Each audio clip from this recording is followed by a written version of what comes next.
Everyone, and welcome to the Brett Stevens Show. I'm your host, Brett Stevens, and today we're going to be talking about James Earl Jones stepping away from the dark side. That's right, he's no longer going to be playing Darth Vader. Or is he? Stay tuned. So, as it turns out, the earlier reportings about an AI recreating Darth Vader's voice turned out to be true. Because back when Obi-Wan was airing, I couldn't help but notice that James Earl Jones' voice sounded a lot like it did back in A New Hope. And that was odd to me because back when he did Rogue One, you could tell that there was something different about his voice. Unfortunately, as you age, sometimes the voice tends to change a little bit, which to me, I didn't care because I was just glad that James Earl Jones was still with us and he was still going at it with Vader. I appreciated it. A lot of the producers were talking about what it was like to work with him. That he would just stop in the middle of a take and he was like, "No, that wasn't good. Let me do it again. I'll do it again." And they're like, "Okay, James." They're like, whatever he wanted to do, he was going to do as he should because he deserves it after 40 years of working for us on this fantastic, iconic, legendary character. So,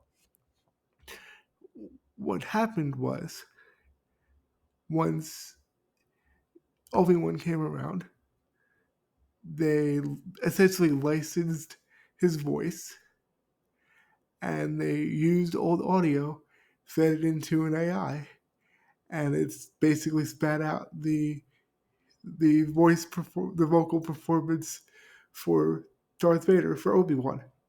And thankfully, this was all done above board because, as I said, it was essentially licensed. And James Earl Jones said, "Hey, I want the character to continue. I'm gonna have, I want to have like sort of a bit of a say in what goes on with it." And they actually do consult him on that because Matthew Wood, who voices General Grievous and has been involved as a employee of Lucasfilm for a very, very long time. He was all involved in everything, which was great.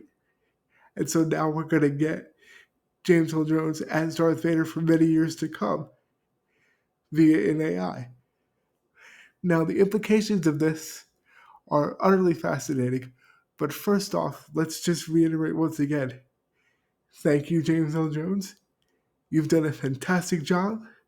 We love you, and we appreciate you allowing us to continue to hear Darth Vader in some way, shape, or form. Because remember, folks, they could have just recast the role. And there's other people who have done the role before, but they've never done it like him. And now, because of James Earl Jones' generosity, we will never have to worry about somebody else playing the role. Now, as I said, the implications are fascinating because what does this mean for other people who have passed on? Does this mean that Scooby-Doo down the road, can they get Casey Kasem or like the Casey Kasem estate? Or, God forbid, when the time comes, Frank Welker's estate to just continue voicing the role that way via AI? Can they do that with Mel Blanc from Bugs Bunny? Can they do that? There's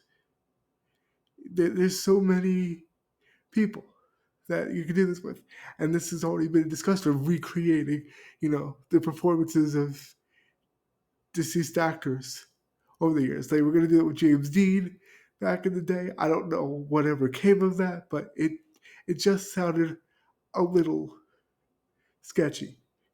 So, is this the same way? What do you guys think? Let me know in the comments, like and subscribe, and I'll talk to you guys later. Bye.